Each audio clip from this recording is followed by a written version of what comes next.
Yo, what's good everybody? My name is Jay Fatty. Welcome back to another video. Today we're going to talk about vintage chorus and how sauce it is. We've talked about this effect before, but I'm bringing it back up because it really is that sauce, alright? So we're going to put vintage chorus just on our master here.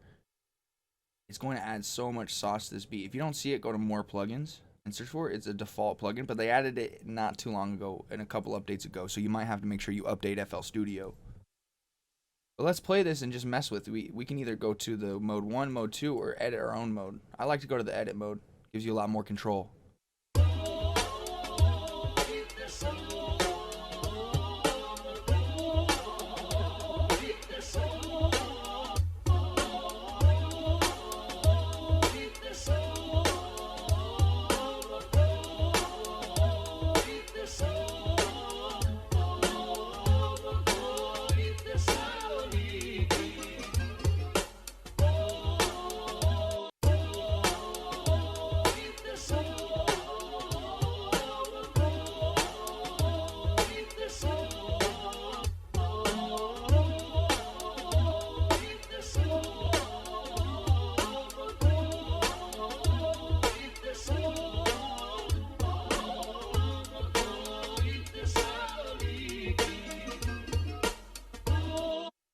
Now if we listen to it without it,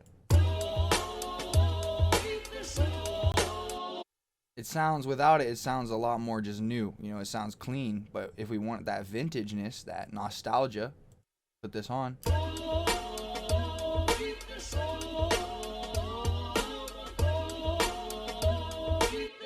Just makes it sound old and dusty, and in this case I like that. So don't be sleeping on that vintage chorus. Once again, if this video brought you value, please leave a like, hit subscribe, and hit the little bell.